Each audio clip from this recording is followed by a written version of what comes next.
the great fundamental issue now before our peoples in these days is, it is, are the American people fit to govern themselves, to rule themselves, to control themselves? I believe they are. My opponents do not.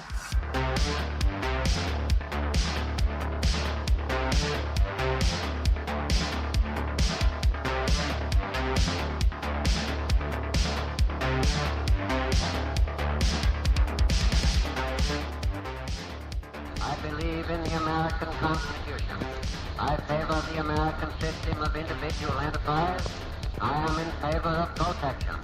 I believe in the permanent court and further limitation of armament. I am opposed to aggressive war.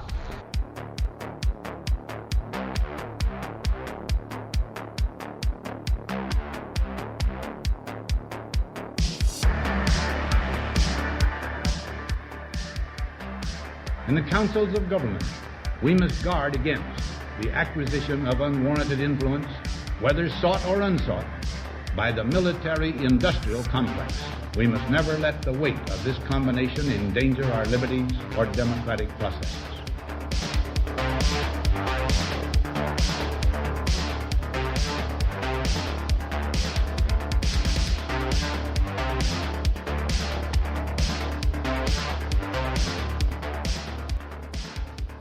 Whether we shape the future in the image of our hopes is ours is to determine by our actions and our choices. If we succeed, generations to come will say of us now living that we mastered our moment.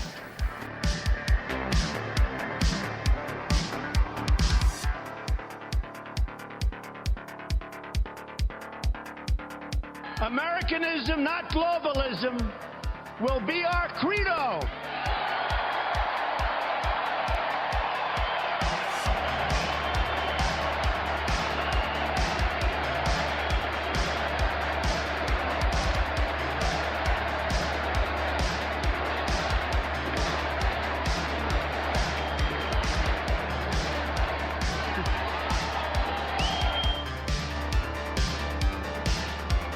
Take the red pill.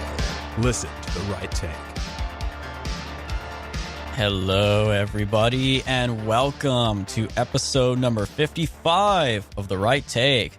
I'm Eric Lendrum, here with my co-host Jacob Grandstaff. There's another one of those wonderful custom liners we've put together, those intro sequences we put together just for you guys, for your entertainment, combining the absolute best of synthwave, vaporwave music and aesthetics, and some of the greatest lines that have defined conservatism and nationalism in American history. So we've got a lot coming up in the very near future for you guys here on The Right Take. We're going to have some more guests back on the show. We, again, are prepping for our trip to California coming up here real soon.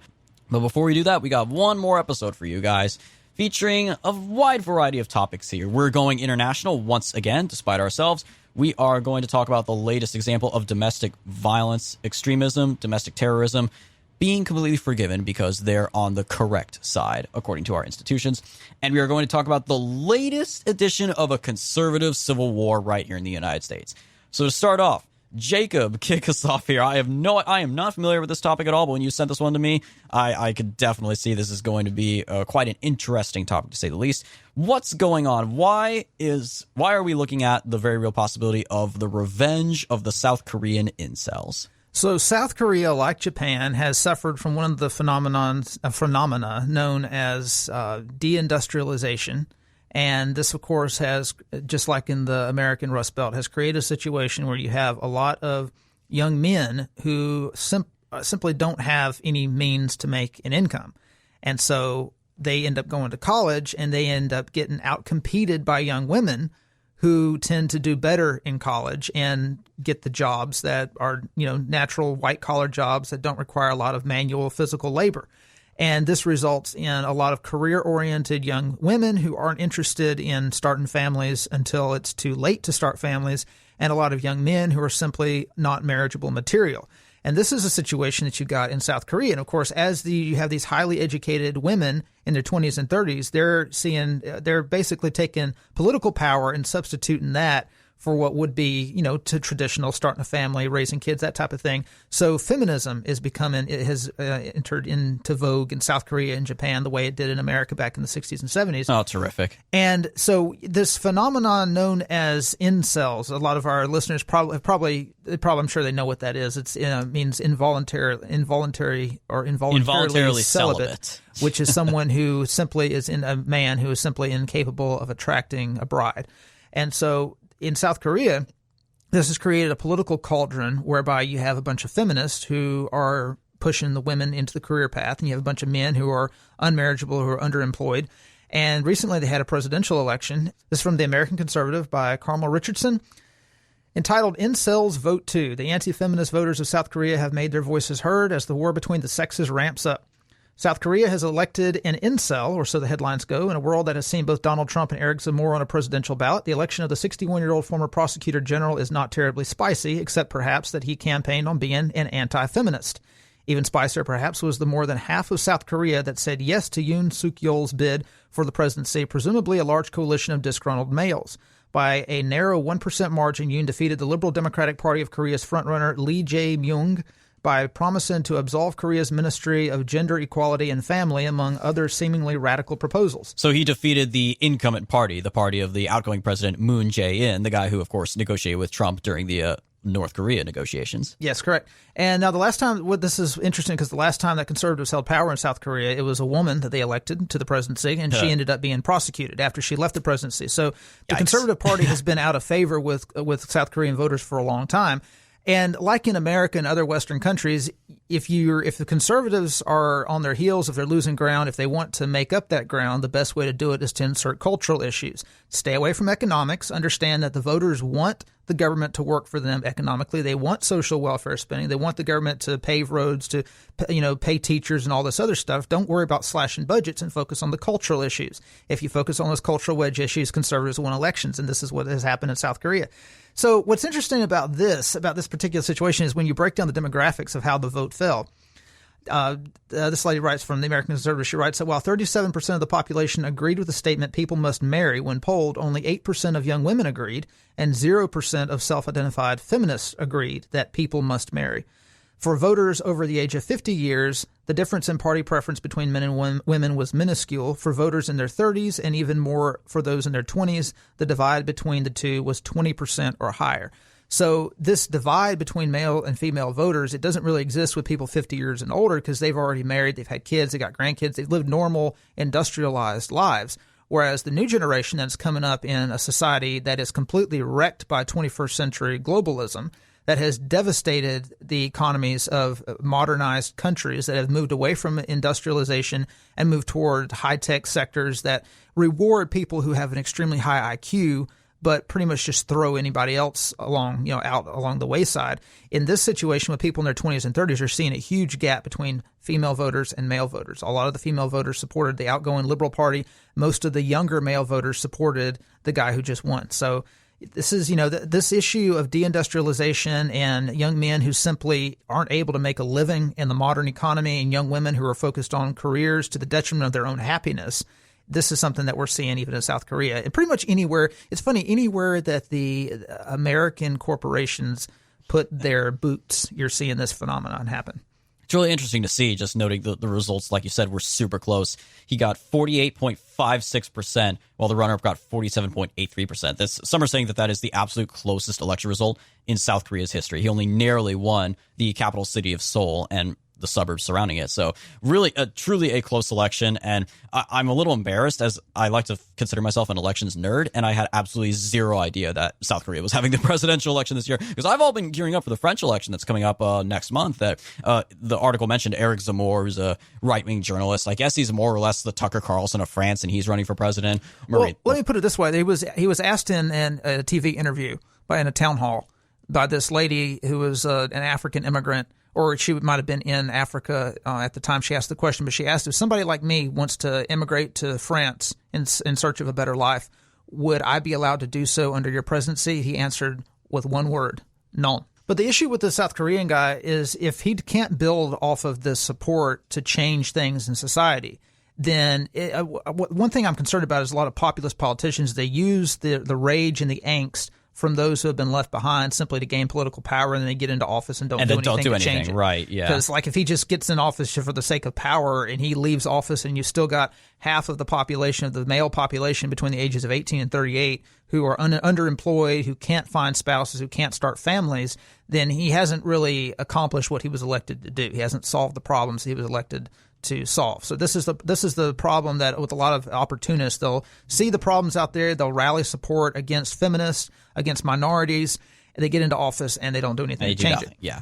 Well, we'll see what happens. Again, maybe South Korea's politicians aren't as corrupt and just hopelessly incompetent as American politicians are. But you never know. That's one thing that transcends all nationalities and all races, is that politicians are absolutely useless 99.99% of the time.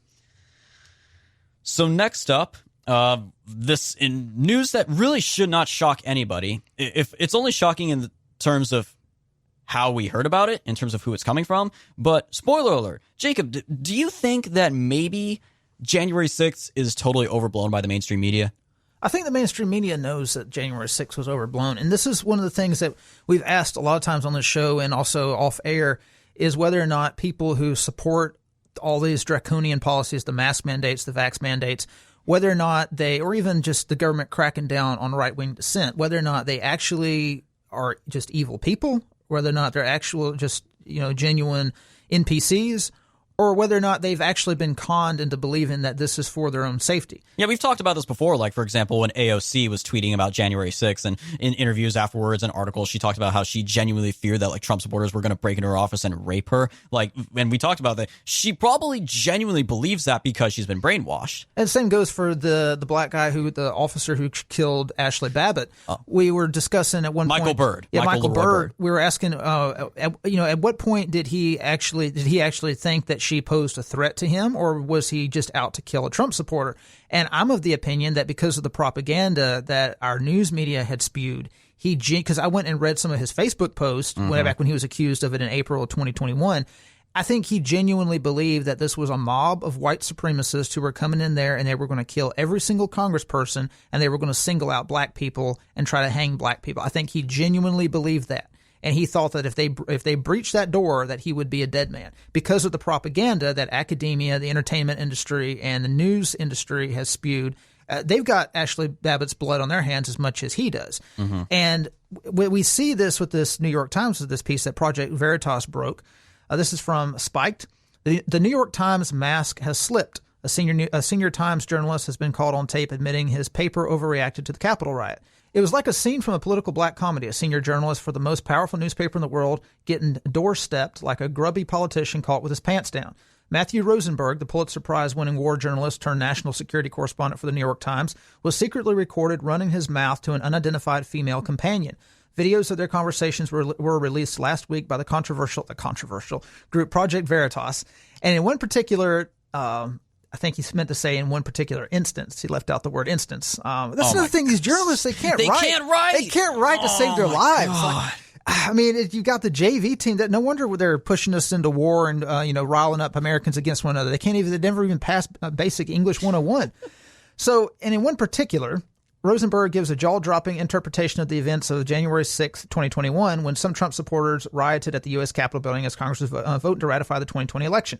What makes Rosenberg's interpretation so shocking is that it is quite at odds with his own reporting in the Times. Rosenberg's Times pieces on the Capitol riot have reinforced this narrative. On the first anniversary of this year, Rosenberg and two other reporters even wrote an article attacking right-wing attempts to downplay and misrepresent the riot using a, quote, furious array of rumor, innuendo, partial facts, and outright lies. In another piece from last October, co-authored with two longtime staff reporters, Rosenberg wrote breathlessly of the heroic police officers who fought to keep the hordes from storming the Capitol and upending the routine transfer of power. And he described how, quote, sprayed chemicals choked the air, projectiles flew overhead, and the unbridled roars formed a battle cry din.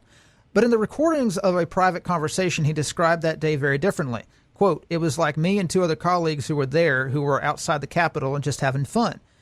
He said he also does not seem to think it was an insurrection. He said, quote, they, that is the left, were making too big of a deal. They were making this into some organized thing that it wasn't, end quote. Rosenberg doesn't just undercut the liberal left narrative on the Capitol riot, he also dishes major dirt about the behavior of certain colleagues that day. Quote, but like all these colleagues who were in the building and they're young and are like, oh my God, it was so scary, I'm like, F off. The Times is not the kind of place I can tell somebody to man up, but I kind of want to be like, dude, come on, like, you were not in any danger, end quote.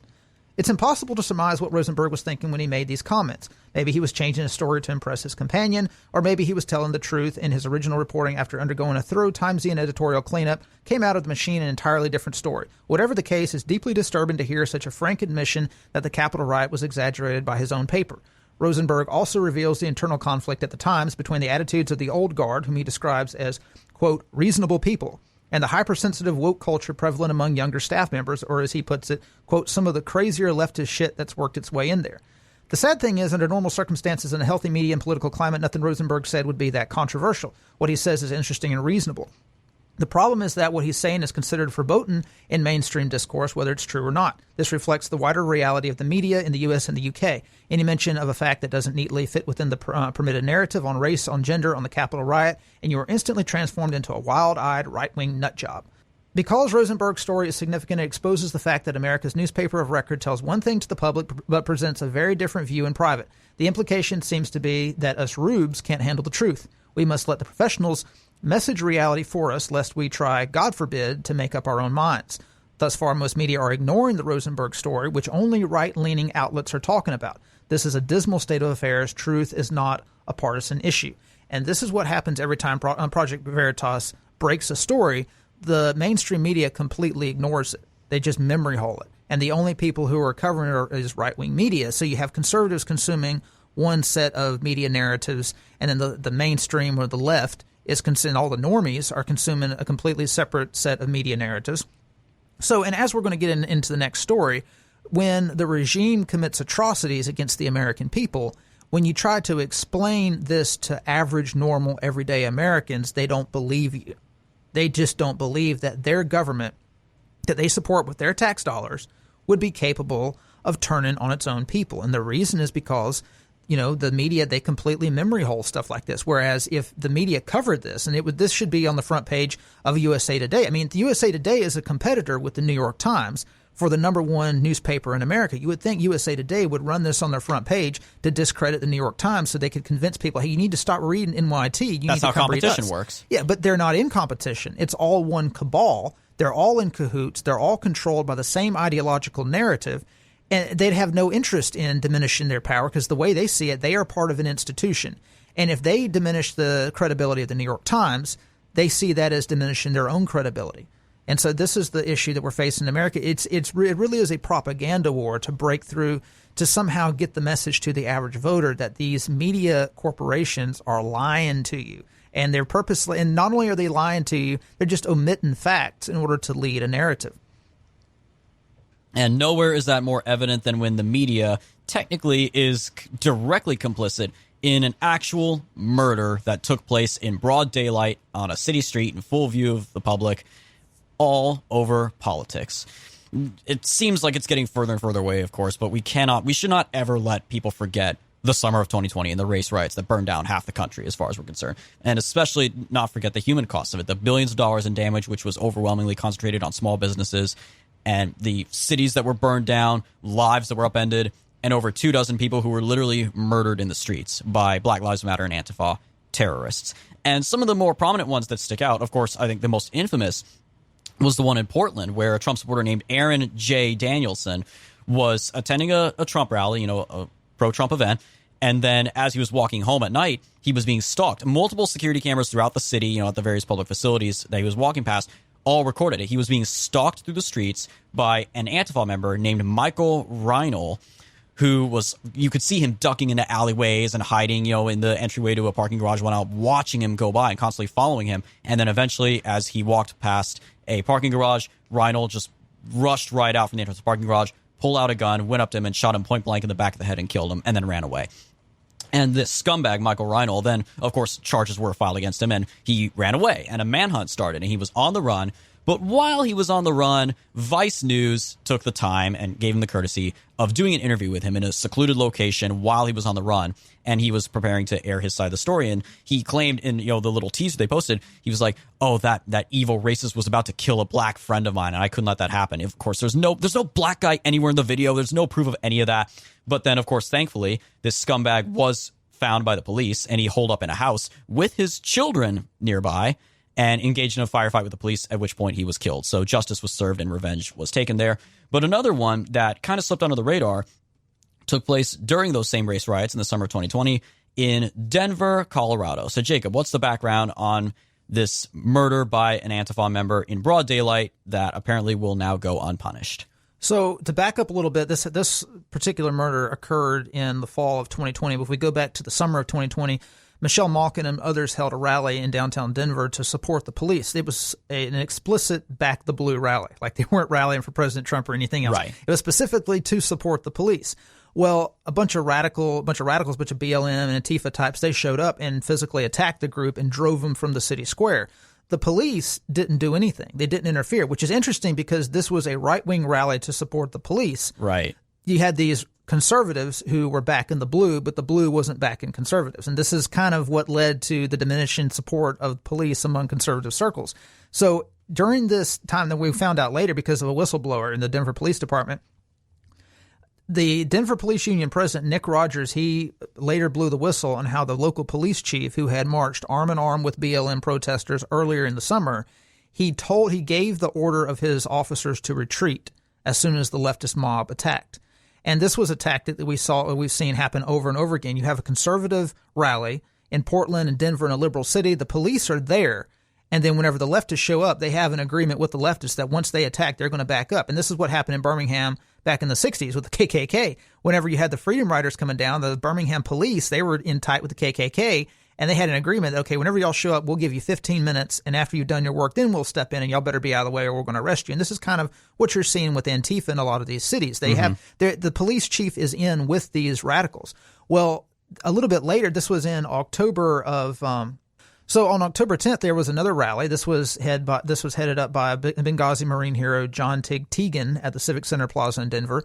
This time, the police actually did their jobs because the media had gotten out about what a horrible job they'd done. Nick Rogers had blown the whistle on the police chief, so they were there. They were going to make sure they were going to do their jobs. Everything went off without a hitch. As the protesters were walking back to their cars, though, News 9, which is an NBC affiliate in Denver, the cameraman was there with, and this private security agent, 32-year-old Matthew Doloff, he and the news guy, they conferred with one another. This was all on camera. They went and talked to one another. Doloff went and confronted Lee Keltner, who was a 49-year-old business owner, small business owner. He was a vet, and Lee Keltner was just minding his own business, walking to his car. Doloff goes up and confronts him. He turns around, an argument ensues. And all Keltner does is reach out and slap at his hand. I remember watching the video. Yeah, it was like the guy, Doloff goes up clearly trying to start something. And Keltner's a bigger guy. Obviously he's a veteran. He's much more well-built than Doloff was. So Keltner reaches out, and it's not a vicious slap. It certainly wasn't like an attempted punch that turned into a slap. It was a very gentle slap that happened to hit Doloff in the face. You could tell it was very much a disarming move. Like, hey, back off. I don't want this to get worse. Leave me alone. It was a very light slap. But you could tell that in that moment, Doloff's very fragile ego was shattered, that he literally got bitch slapped in front of everybody on camera, in front of, the public. So immediately Doloff steps back, whips out a gun from underneath his shirt, points it at Keltner, and just shoots him point blank in the chest and kills him. And Keltner, you could tell he was dead before he hit the ground. And if you look at the video, it almost looks like Doloff is reaching for something on Keltner's chest whenever they're up close to one another. I don't know if Keltner had a gun in his chest. That's what some have speculated, that Doloff was reaching for that gun. But all Keltner did was simply slap him away. I think he was trying to aim for his hand. He might have accidentally touched his face. And because of that, then he ends up getting killed. Well, this ends up, of course, Doloff gets arrested. He's charged with second-degree murder, and recently all charges were completely dropped. He's going to get off scot-free. He's not going to face any jail time. His trial date was set for April 12th, and recently the district attorney decided to completely drop all charges. And the reasoning behind that, the reason why they decided to drop all charges, was because they claim that they could not prove that he murdered Lee Keltner because Lee Keltner had slapped him. That's it as literally what their reasoning is. Their justification, I'm looking from the Denver Post, they called it, quote, very threatening, end quote, very threatening actions from the victim in this case. This I'm trying not to go on a tirade here. This is the garbage that just pisses me off to no end. This should get your blood boiling. This guy, it's on video from start to finish. This was a murder in broad daylight, up close, video footage of it and everything. Unprovoked murder. And this guy's going to get away with it because he's politically aligned with the institutions. This is just... This is disgusting. This is the kind of stuff that makes you realize we don't have a country anymore. In a decent society, the moment this announcement happened, he would have been charged. He would have been charged. He would be going to jail right now, as he should be for the rest of his life. But see, this is this is what you would call anarcho-tyranny. Whenever right-wingers get out, or even conservatives, moderates even, people are just normal, veteran. Like a lot of these are retired people in their 60s and 70s in wheelchairs with walkers, who are simply wanting to come out and have a patriotic rally with American flags. They're back in the blue. They're violently attacked by these urban thugs who have been brainwashed Marxists, and the police don't do anything because the police believe that the old lady, that the old grandma out with her walker, that she's a danger and a menace to society, so she needs to be taught a lesson. Like all these boomers who are out here just exercising their First Amendment rights, that they don't deserve any protection, they don't have any rights, because they're on the wrong side of history. And this is a dangerous situation, and this is why people need to understand that if you don't get involved in local politics and you don't focus on who your police chief is, who your sheriff is, who your district attorney is, I mean, that's extremely important. Like this leftist district attorney, she is notorious for letting criminals off the hook. And so this is what we're seeing, like with the Loudoun County situation. You had a Soros-backed district attorney. She prosecuted the dad whose daughter was raped simply because he was letting his voice be heard in a what do you call that? Mine's blanking. School board. It's because he was letting his voice be heard in a school board meeting. So you have these leftist prosecutors who let actual criminals off the hook, but they go hard against conservatives. So they'll literally let a child rapist, a 2-time child rapist, like in Loudoun County, get off scot-free. But when the girl's father dares to protest it, the police will escort him and his victim daughter and his wife off campus. And then when he protests the school board meeting, the police officers will beat him and arrest him because clearly he's the one who did something wrong. Now, in a normal country, something like this, the fact that Doloff got off the hook, this would be on the front page of Fox News. This would be on the front page of National Review. This would be on the front page of every single conservative organization, every single conservative outlet out there. They would be running this as their front story, but nobody's running. The only thing I could find actually talking about this case was a small local newspaper in Boulder, Colorado, known as the Daily Camera. They probably don't even have a print edition of their paper. Right. And what's interesting is they don't even single out the Lee Keltner case. They combine his case with several others. And it's an editorial that says, "When is a homicide justified?"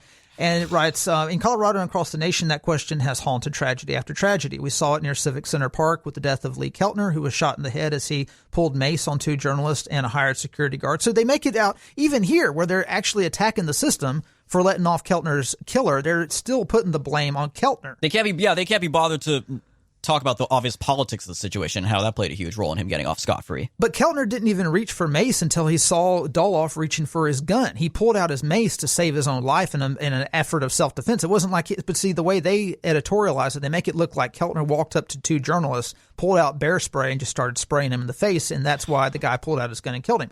But they go on. We saw it with the death of Alexis Mendez Perez, a teen who was shot in the back while running from police through a Montebello backyard. We saw it with the death of Whaley Alvarado Gonzalez, a teen stabbed across the street from a 7-Eleven parking lot in Harvey Park. And they go on talking. They name several others who were shot and killed, and the person who killed him was let off scot-free because of the laws on Colorado's books that make it extremely easy to get away with killing somebody if you think that you are threatened in any way. And of course, they're criticizing the law, which deserves criticism because there technically is a loophole that they could allow Doloff to get off if they wanted to.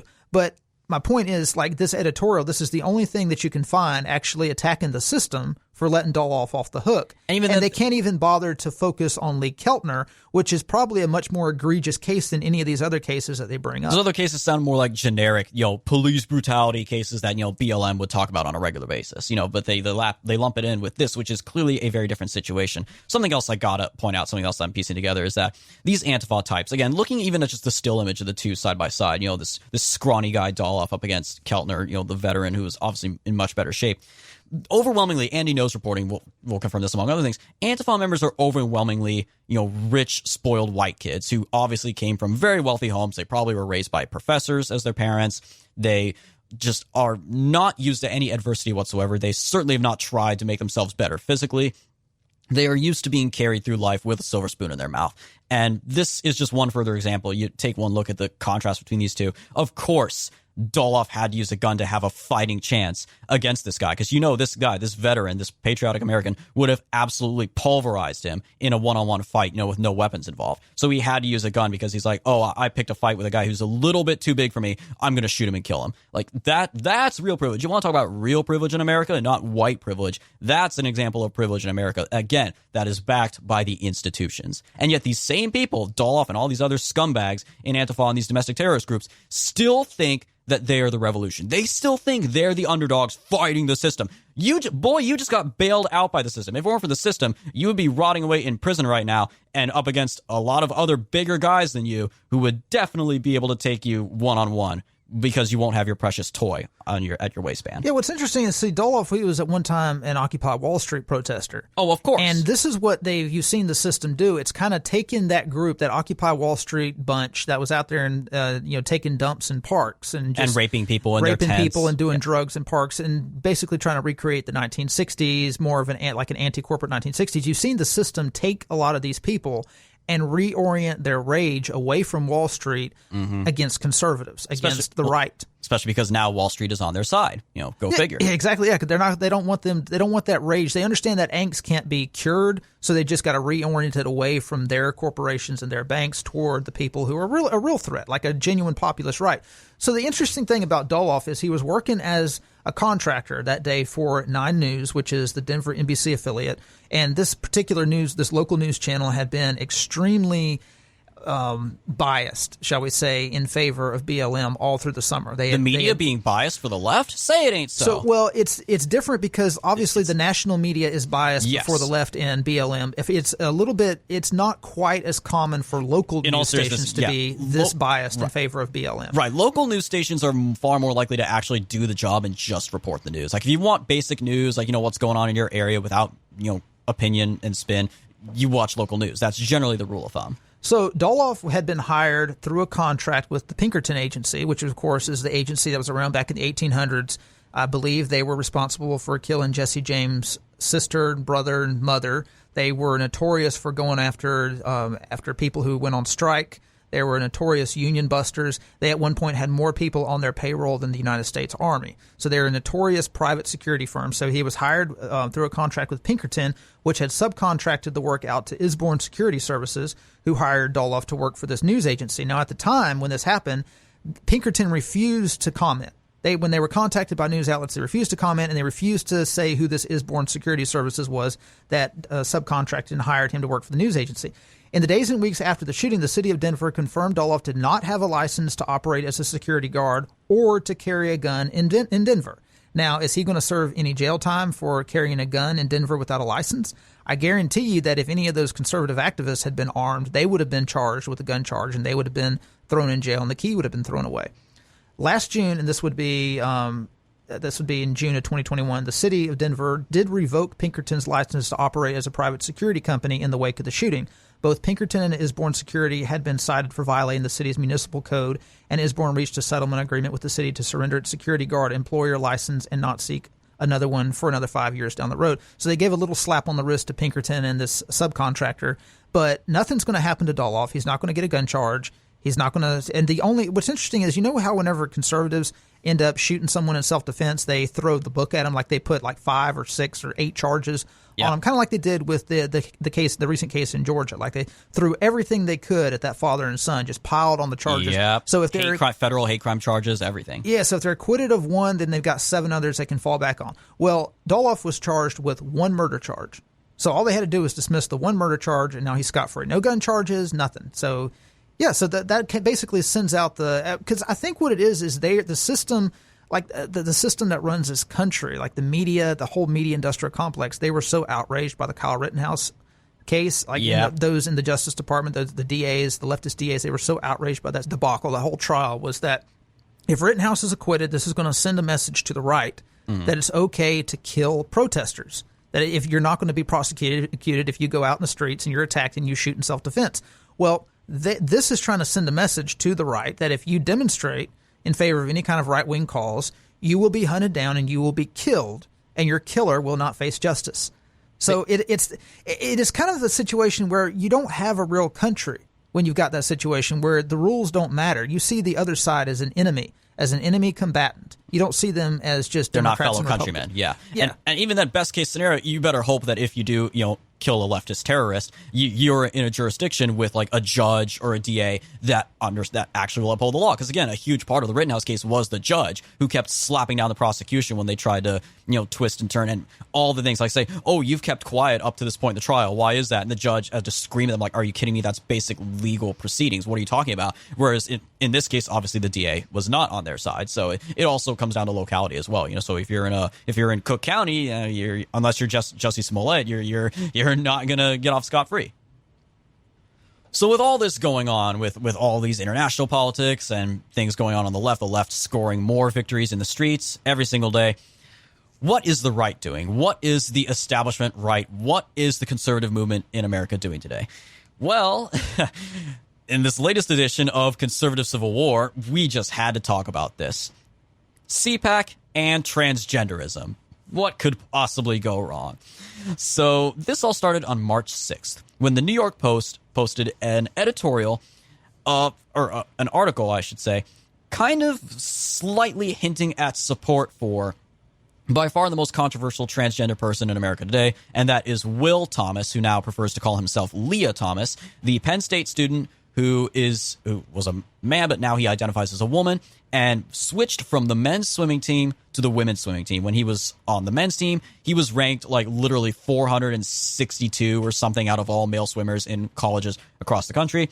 Now that he is suddenly a woman, he's the number one college female swimmer, quote unquote female swimmer, in the country. He's crushing all these women, literally and figuratively crushing all their records, and is of course being celebrated by trans rights groups, but everyone else is saying, yo, WTF, what's going on here? This is not fair to all the women who have trained and competed hard, living their lives as women, now going up against this guy who's got all the hormones, all the testosterone, the strength of being a man, but he gets a free pass from Penn State.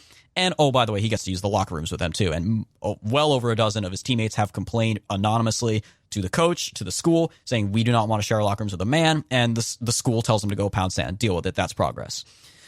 So this tweet from the New York Post about Will Thomas was quote tweeted by none other than Matt Schlapp.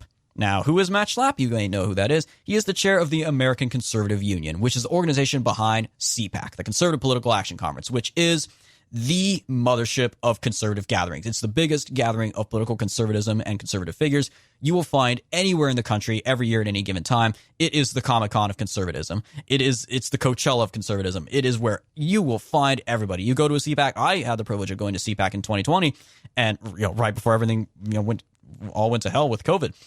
And you'll see people walking around. You'll see conservative celebrities, and you'll see politicians, members of Congress, and of course, you will most likely get to hear President Trump speak. He speaks at every one of these conferences. So CPAC's a big deal, and Matt Schlapp is a very big deal in the conservative movement. So what did Matt Schlapp have to say about this transgenderism being pushed unfairly on female athletes? Quote, no matter what one thinks of Leah's ability to swim with women, her story deserves our compassion. It will be interesting to hear Leah's POV, that's point of view, in 30 years, end quote. So that might as well have come from, that might as well have come from Don Lemon at CNN, right? That might as well have come from Kamala Harris. That sounds about as leftist as it can get, basically saying, oh yeah, referring to him by his new name of Leah, referring to him as a her with the female pronouns. And obviously, plenty of people on conservative Twitter had a lot to say about this. Multiple people, multiple verified conservative pundits on Twitter were responding to him, retweeting him. He got completely ratioed over this one. He got absolutely demolished for this objectively bad take. And leading the charge is someone we have talked about on the show before. Her name is Jenna Ellis. We previously talked about in our episode on Cuba, America First or Cuba Libre, episode 29. We talked about how she went toe-to-toe with Tomi Lahren, that beloved Fox Nation host, the host of that hit show on Fox Nation, that subscriber-only service that Fox News has that everybody loves, that's super popular, right? I would love to get a profile of the average Fox Nation subscriber just to kind of figure out what kind of person spends the money to watch that. Well, allegedly, from what I have heard, a good majority of the viewers and subscribers to Fox Nation are Fox employees who got their subscriptions for free because allegedly, shortly after launch, Fox Nation was doing so poorly in subscription numbers, they had to give free subscriptions to all of their employees to artificially boost the numbers. Well, that's kind of how CPAC is. You got a lot of the attendees at CPAC work for think tanks in Washington, D.C., and their trip is paid for by their bosses. Okay, I did not know that, because I know they said that the last CPAC conference had like 18,000 people in attendance, and I am still willing to believe those numbers, because you got, of course, lots of people who, mostly because Trump speaks to them, people want to go for Trump, and it's been held in Florida ever since 2021, because, of course, it was previously held in National Harbor in Maryland, but obviously Maryland, adjacent to D.C., still had really strict measures, so they just moved to Florida. Plus, of course, Florida is pretty much Trump country now at this point, right? That's where Trump literally lives. It's now a nice red state with a Republican governor and 2 Republican senators. It's the new Republican country, basically. It's the new jewel of America. So it's been held in Orlando. That's where it was this year. So anyway, back to the subject. So Jenna Ellis, who was one of President Trump's attorneys, we mentioned before, she served as part of the all-star team that was really fighting against voter fraud in the 2020 election, along with, of course, Rudy Giuliani, Joe DeGenova, Victoria Tensing, and a few others. She was great, and we talked about how she called out Tomi Lahren for unironically supporting Bruce Jenner, a.k.a. Caitlyn Jenner, in the California recall election. Remember that? That feels like a lifetime ago, doesn't it? And, Tomi Lahren was all, you conservatives are just haters. We need more people like Caitlyn in our movement. And Jenna was basically just like, sit down, girl. Let me teach you a thing or two about what conservatism is. Let's sacrifice our values for 0.2% of the population. 0.02%, I believe. It's just a ridiculously small number. But anyway, so Jenna Ellis had a lot to say to Matt Schlapp. So she retweeted the original quote tweet and said, quote, "No, none of this is remotely conservative, principled, or truthful, Matt. What are you doing? ? It's sad to see CPAC leadership and the GOP establishment cave to the LGBT agenda. I will not support this." Matt subsequently responded with, "Jenna, all I am saying is in the end, trans people deserve our love and compassion. We should defend girls' sports against competing with men aggressively, but in the end, remember that all people deserve respect. Kinda simple. If showing decency makes you boycott CPAC, I'm good with it." So hang on. So hold on. So he said we should defend women's sports? Because you sure didn't suggest that in your tweet, dude. Like, that did not come across as like, he said her story deserves our love and our compassion. We should hear her perspective in 30 years. So you really did not hit that point hard enough in your original tweet. To which Jenna responded, quote, "That's not all you said, Matt. You can't walk back calling a man her under the guise of love and compassion. Love and compassion requires speaking truth. True. Conservatives, this is an open call from Matt to abandon CPAC because he is unwilling to stand for truth. Do it." Because very much, that tweet, he was directing it at her, saying, hey, Jenna Ellis, if you want to boycott CPAC, go ahead. She's saying, all right, anybody else who agrees with me, let's all boycott CPAC. So that kind of backfired a little bit.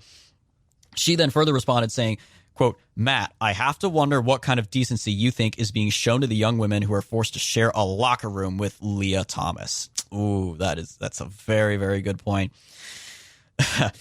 Matt Schlapp responds further, "Jenna, this is a false controversy. You were upset with CPAC, but because we didn't invite you to speak this year. We score the bills aimed at protecting girls' sports and our kids from gender confusion indoctrination." Again, your original tweet did not suggest that. "I don't wish to normalize it, but simply just deal with it with compassion." Golly. She responded again. I'm not going to go through all these because every single one of these tweets is dynamite. Quote, "Oh boy, you're going from bad to flailing. I came to CPAC this year with Freedom Center and covered DJT's speech with Newsmax. It was your loss I didn't speak about election integrity." And she posted the emoji of the girl shrugging. "This isn't about anything except your push of transgenderism as an alleged conservative." Further, "There are literally thousands of tweets ratioing you hard, yet you're only choosing to pick on me as if I'm literally the only one conservative upset you're pushing lies. Why, Matt?" A little bit further, the final tweet from Jenna Ellis closing out this thread, quote, "No one, Matt, pushed a total lie and advances LGBT agenda as a conservative. Conservatives, no. Matt doubles down. Deflects with the equivalent of," because referring to how Matt said, "Oh, you're mad because we didn't invite you to speak." Deflects with the equivalent of, "You're just mad you can't date me. You're going from bad to worse, man. This is your own fault. It's now a controversy." Yeah, that is true. That, like, his response, "Well, you're just mad because you couldn't speak," that really is like the male version of "you're just mad because you can't date. Exactly. AOC said that in response to, of course, when she and her boyfriend were photographed in Florida without masks on, because, of course, Florida is a restrictions-free state. And people were saying, oh, look at the hypocrisy, miss, I support all vaccines and masks. She responded with, oh, people were just jealous because that's a picture of me and my boyfriend, and they're mad they're not my boyfriend, which is like, again, AOC, that's to be expected from her. But yeah, no, Jenna Ellis called that out properly and very articulately, I think. A couple other tweets that I thought were absolutely hilarious here is Greg Price, a conservative author who I think he's Daily Caller, or was Daily Caller for a while. He posted this hilarious collage celebrating International Women's Day. He posted a collage celebrating International Women's Day with pictures of all transgender women, including Will Thomas, Richard Levine, the tranny who works for the Biden administration, the trans New Zealand weightlifter, powerlifter who's claiming to be breaking all the powerlifting records as a woman, and of course the dude from that viral video of a tranny in GameStop screaming hysterically at the cashier, "It's ma'am! It's ma'am!" So he posted this collage to celebrate International Women's Day. And Jenna Ellis retweeted that saying, "This is who Matt Schlapp supports. The time to stand firm for truth is now. Trend it. Hashtag make CPAC conservative again." So she just went off. She talked about this on an episode of her podcast. We'll be including a link to that in the description below. But this, of course, ignited a great big firestorm in the conservative movement against Matt Schlapp. Again, other verified conservatives on Twitter were posting about this. Dan Bongino posted on Parler saying, quote, "Jenna Ellis would be great running CPAC." And then it culminated in this one last tweet from Jenna. She simply posted this with the caption, "Oh." It's an article from the National Pulse, that is Raheem Kassam's website, and the headline is, quote, "Revealed, Matt Schlapp's CPAC took six-figure social action donation from Soros-linked dark money network." So we go ahead and look at the article in question here, written by Raheem Kassam, the founder and the editor-in-chief of National Pulse. It says, quote, "The new venture fund, whose mission statement revolves around, quote, race, equity, diversity, and inclusion commitment, end quote, issued a cash grant of $183,250 to the ACU, run by Matt and his wife Mercedes Schlapp, in 2020. The fund is known for its work supporting anti-Trump, anti-conservative initiatives. The ACU refused to comment when approached by the National Pulse. The full 990 form can be read here. It goes into a little bit about the backstory of the New Venture Fund, started in 2006, ungirds much of the political left's activities in America today. Its president, Lee Bodner, is a former managing director of Arabella Advisors, which even the Atlantic magazine described as, quote, a massive progressive dark money group which has targeted President Trump.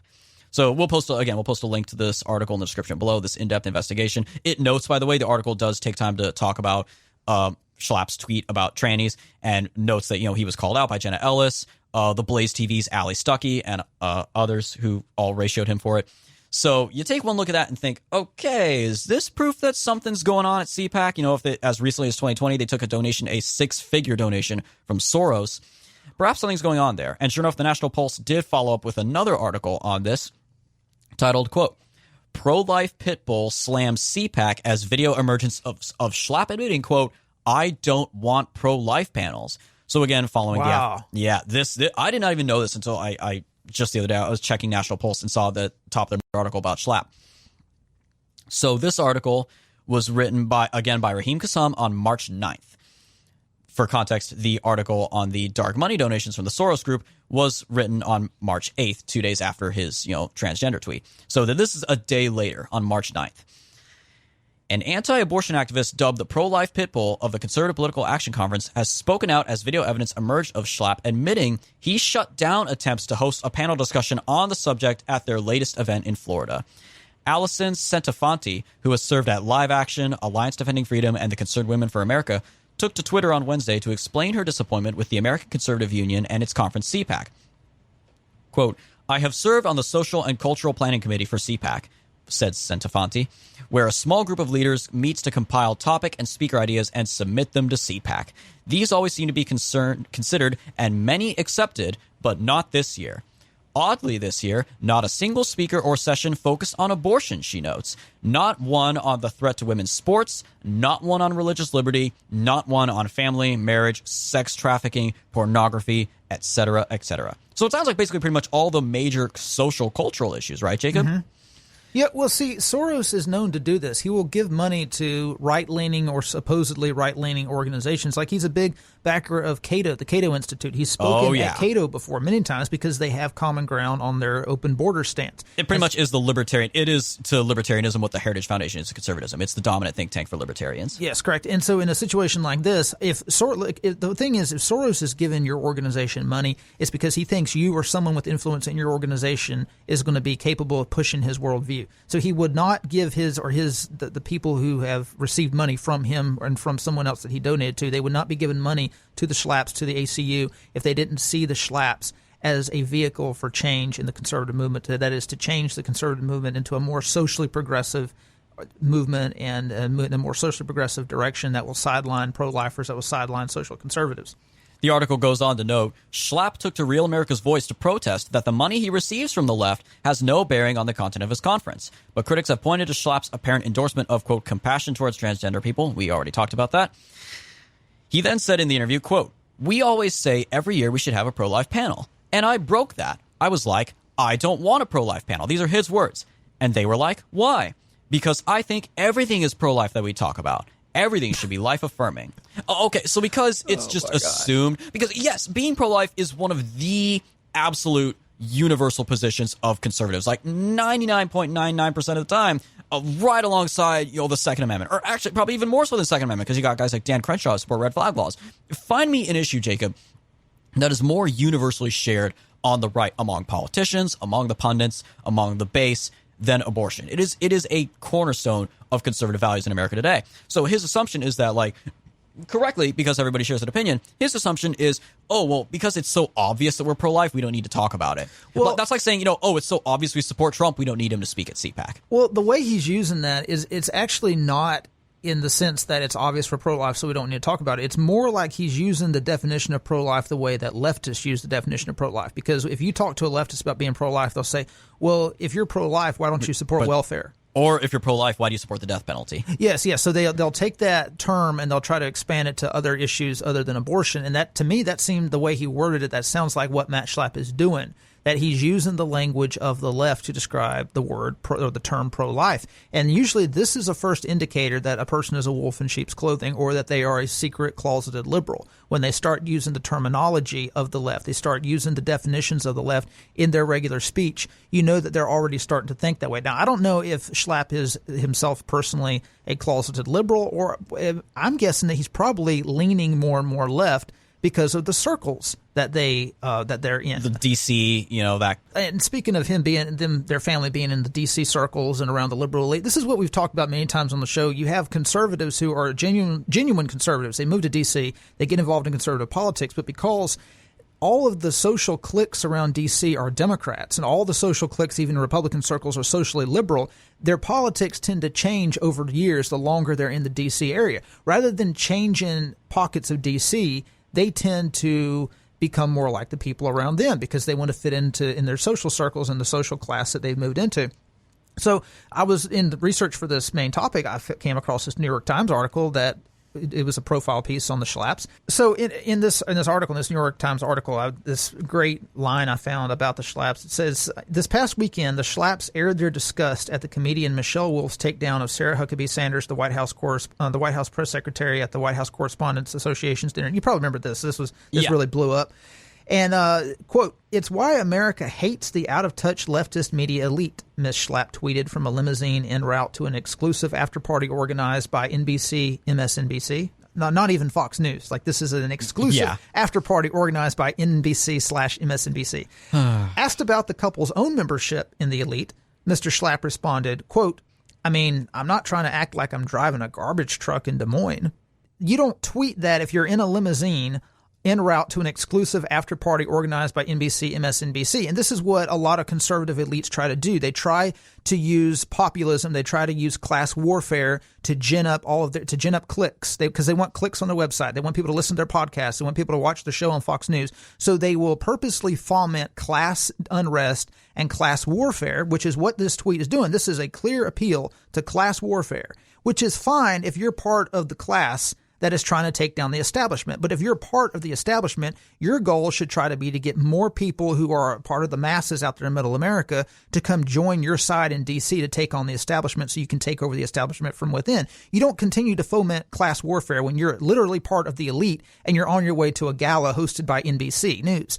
So this is the part that I find so distasteful. You have a lot of conservatives who are rich, who are wealthy, as we're going to get into their wealth here pretty soon, that act like that they're part of the masses when they're very clearly not. And it comes out through stuff like limiting pro-life panels at CPAC. It comes out whenever the pedal hits the metal, and you realize that they really are part of the elite. They've assimilated into that elite.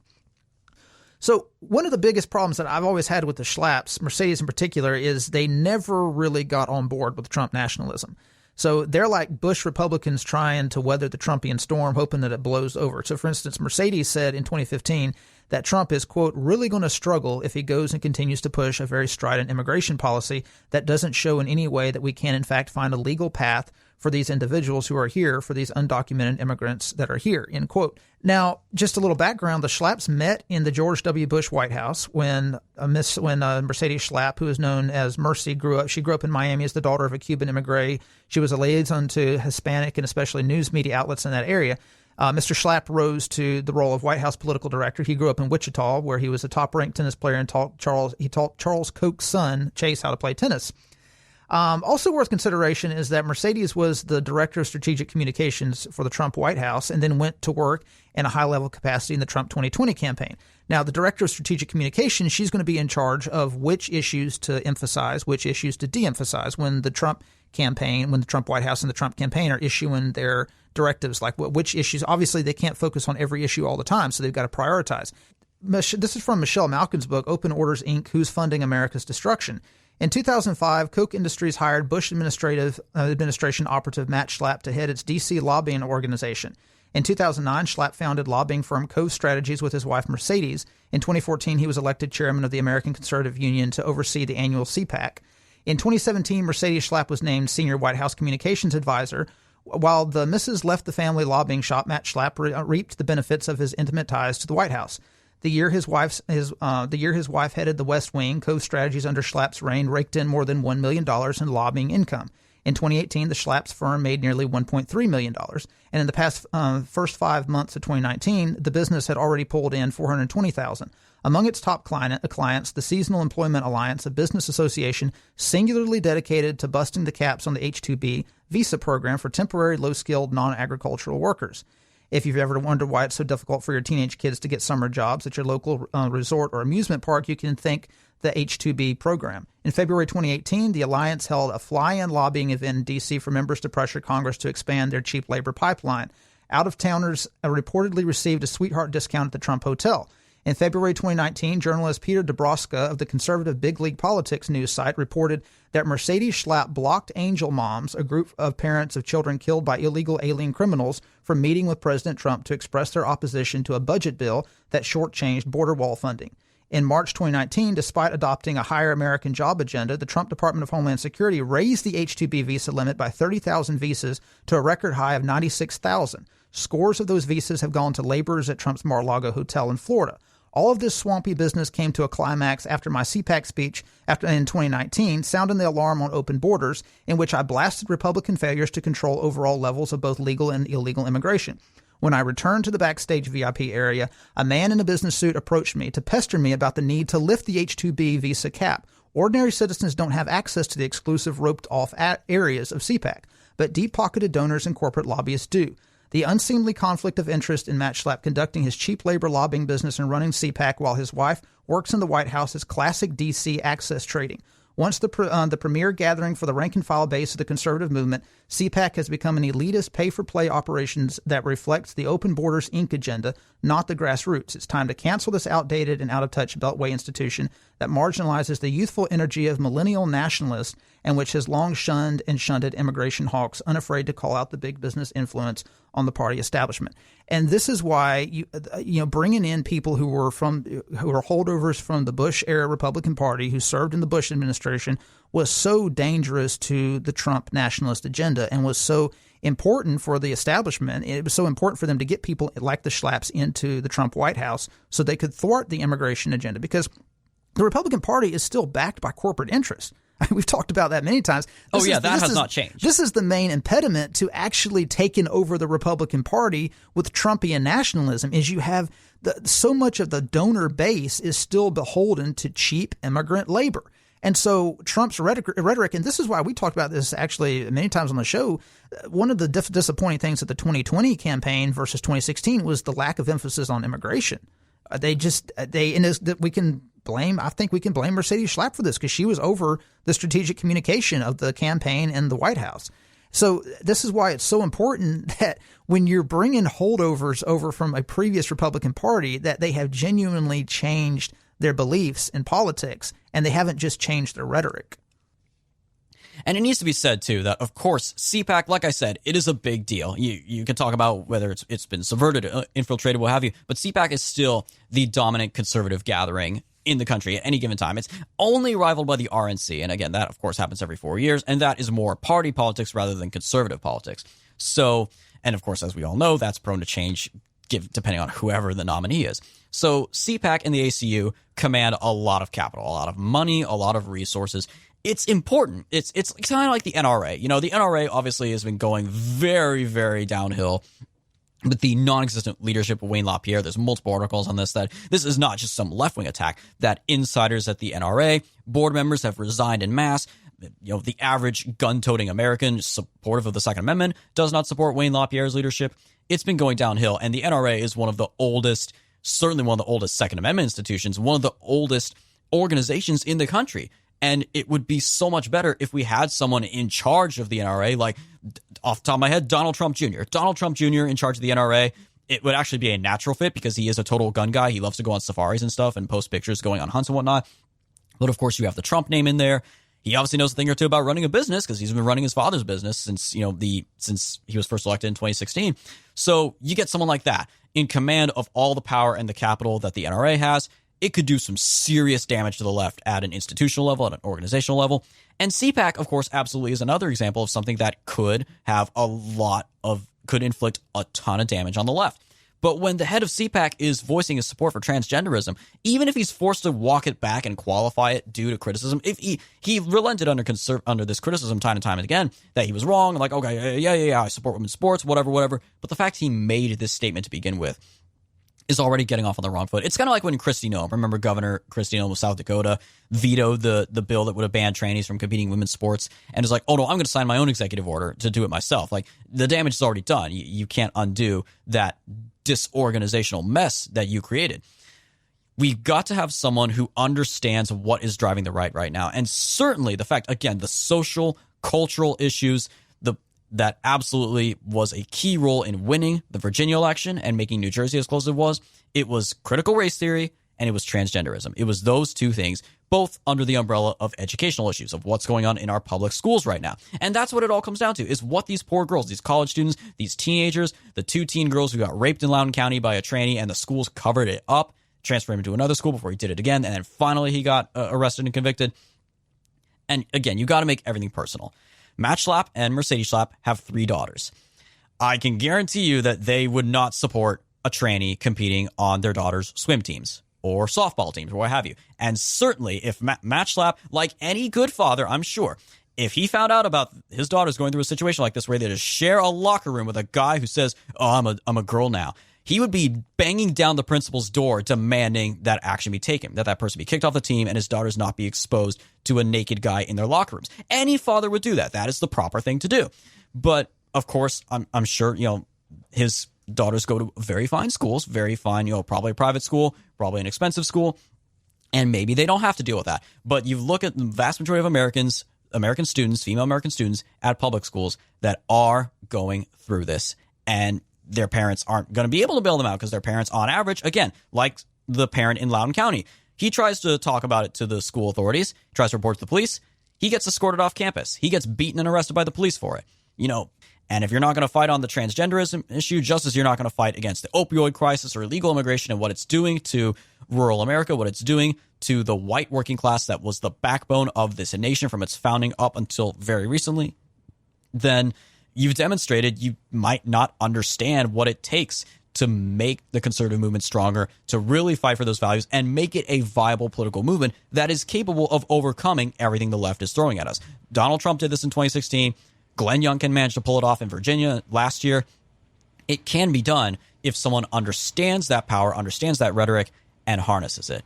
Will Matt Schlapp ultimately, turn around and see the error of his ways? And maybe will we finally see a pro-life panel at CPAC next year? I mean, by that point, it probably won't be relevant because hopefully, God willing, Roe v. Wade will be overturned by then. But either way, will he come around and have a come to Jesus moment? I saw the light. Maybe, maybe not. Who knows? Maybe Jenna Ellis will be in charge of the ACU soon enough, like Dan Bongino says she should. Who knows? But either way, we are going to continue covering this and any other developments on the right, civil wars especially. We love, don't you just love a good conservative civil war, Jacob? I sure do. It's a lot of fun to talk about. There's nothing like a good civil war to clean house and take out the trash. I love the smell of a conservative civil war in the morning. All right. That, unfortunately, is all the time we have left for this episode of The Right Take, guys. Once again, this weekend, we will be taking California to deliver the hottest take you will hear on January 6th. That is the topic of my speech. We will be documenting our adventures in lovely Orange County, California.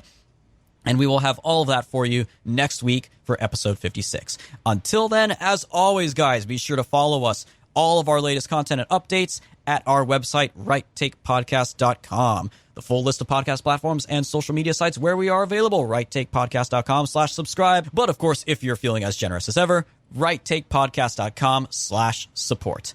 We'll talk to you next week, guys.